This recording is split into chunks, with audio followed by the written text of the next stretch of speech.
Good morning, dear students. I hope all of you are good. So today I have taken the new topic from your science book, that is cell structure and functions. Okay, so let's get started. Firstly, we will discuss who discovered the cell. So let me tell you, cell was first discovered by Robert Hooke in 1665. कहते हैं कि cell जो है सबसे पहले जिसने discover की है उनका नाम था रॉबर्ट हुक, और उन्होंने कब डिस्कवर की है? 1665 में. सो अब हम पढ़ते हैं डेफिनेशन ऑफ सेल क्या है. कहते हैं कि a cell is the smallest functional and structural unit of an organism. कहते हैं कि सेल जो है एक छोटा सा स्ट्रक्चरल यूनिट है ऑर्गेनिज्म का. ठीक है, ऑर्गेनिज्म जब एक कंप्लीट बॉडी कॉन्स्टिट्यूट होती है तो सबसे पहले जो बनता है वो है ऑर्गेनिज्म की सेल. ठीक है, according to cell theory all organisms are composed of one or more sales. कहते हैं कि अगर हम सेल थ्योरी के अकॉर्डिंग बात करें तो ऑर्गेनिजम्स जो है ये एक या एक से ज्यादा सेल से बने होते हैं. जो एक सेल से बने होते हैं उन्हें हम कहते हैं यूनिसेलुलर ऑर्गेनिजम्स, और जो दो या दो से ज्यादा सेल से बने होते हैं उन्हें कहते हैं मल्टी सेलुलर ऑर्गेनिजम्स. ठीक है, the cell is the basic unit of life. कहते हैं सेल जो है ये बेसिक यूनिट है लाइफ का. Cell arises from pre existing cells. All the cells vary in terms of shape, number and size.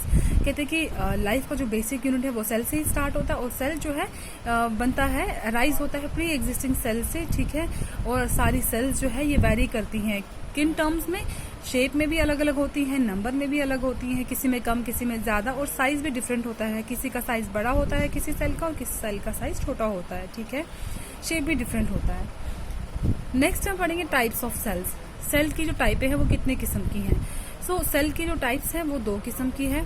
Prokaryotic cells, second है eukaryotic cells. ठीक है, पहले हम पढ़ते हैं प्रोकैरियोटिक सेल्स. ये प्रोकैरियोटिक सेल्स क्या होते हैं? It is a simple small cell which contains no nucleus. Organisms made from prokaryotic cells are very tiny, such as bacteria. कहते हैं कि प्रोकैरियोटिक सेल्स जो है ये सिंपल होती हैं, बहुत ही साधारण होती है, और छोटी सेल होती हैं जिनमें न्यूक्लियस नहीं होता है. और ऐसे ऑर्गेनिजम्स जो प्रोकैरियोटिक सेल से बने होते हैं बहुत छोटे होते हैं, आर वेरी टाइनी, वो बहुत छोटे होते हैं. ठीक है, जैसे कि सच एज बैक्टीरिया. बैक्टीरिया जो अगर आप देखोगे तो बहुत छोटे होते हैं. ठीक है, उनका साइज छोटा होता है. All prokaryotic cells does not have flagella. और सभी प्रोकैरियोटिक सेल्स में जरूरी नहीं है कि सब में फ्लैजिला हो. ठीक है, अगर आप देखेंगे यहाँ मैंने एक डायग्राम ड्रॉ किया हुआ है. ठीक है, तो ये जो है प्रोकैरियोटिक सेल है. इसमें अगर आप देखेंगे ये जो अंदर वाला जो लेयर है इसे हम सेल मेम्ब्रेन कहते हैं, और जो ये बाहरी पोर्शन है इसे सेल वॉल कहते हैं.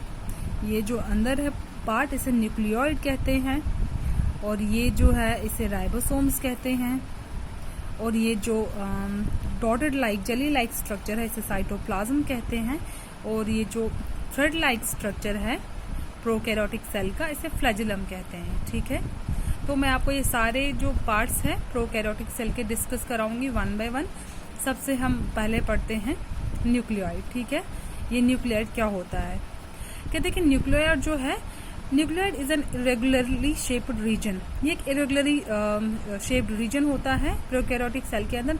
मतलब इसका कोई पर्टिकुलर शेप नहीं होता है, थोड़ा सा टेढ़ा मेढ़ा होता है न्यूक्लियोइड. ठीक है, इरेगुलर शेप का होता है. और दूसरा है सेल वॉल. कहते हैं कि सेल वॉल जो है a rigid layer outside the plasma membrane. ये प्लाज्मा मेम्ब्रेन जो है, ये जो हमारा सेल मेम्ब्रेन है इसके बाहर जो रिजिड जो सख्त लेयर होती है प्रोकैरियोटिक सेल के ऊपर, ये जो है इसे सेल वॉल कहते हैं. ठीक है, उसके बाद हमारा आता है सेल मेम्ब्रेन. सेल मेम्ब्रेन जो है ये है जो ये आप देख सकते हो अंदर वाली लेयर, इसे हम सेल मेम्ब्रेन कहते हैं. और सेल मेम्ब्रेन जो है basically this is semi permeable membrane. इसका काम क्या होता है? ये मॉलिक्यूल्स या कुछ आयंस को जो है सेमी परमिएबल मेम्ब्रेन के थ्रू अंदर एंटर करवा देता है. ठीक है, मतलब जो अंदरूनी एनवायरनमेंट होता है सेल के अंदर. ठीक है, उसके बाद है राइबोसोम्स. राइबोसोम्स का काम क्या होता है? कहते हैं राइबोसोम्स जो है दीज आर माइन्यूट पार्टिकल्स. ये छोटे छोटे पार्टिकल्स होते हैं सेल प्रोकैरियोटिक सेल के अंदर, जो बना होता है आरएनए से और प्रोटीन से बना होता है राइबोसोम्स. ठीक है, proteins are minute particles consistent of RNA and proteins. ठीक है, उसके बाद हमें पढ़ना है साइटोप्लाज्म, ये जो जेली लाइक सबस्टेंस, ये जो है यहाँ पे जेली लाइक सबस्टेंस है, इसे हम साइटोप्लाज्म कहते हैं। साइटोप्लाज्म जो है ये ज़्यादा से ज़्यादा जो है पार्ट बनाता है सेल का, ठीक है। This is a jelly like material that makes up much of a cell, ये जो है ज़्यादा पोर्शन सेल का बनाता है, उसे हम साइटोप्लाज्म कहते हैं, ठीक है। उसके बाद ये जो है, ये जो आपको थ्रेड लाइक स्ट्रक्चर दिख रहा है दैट इज फ्लैजिलम, और फ्लैजिलम जो है ये थ्रेड लाइक स्ट्रक्चर होता है, सिलेंडर, थोड़ा सिलेंडर शेप में जो है थ्रेड लाइक स्ट्रक्चर होता है, धागे की शेप का होता है, जो ये जो कोई भी बैक्टीरिया हो उसकी बॉडी से निकलता है, ठीक है, या कोई भी यूकैरियोटिक सेल हो वहाँ से निकलता है, ठीक है।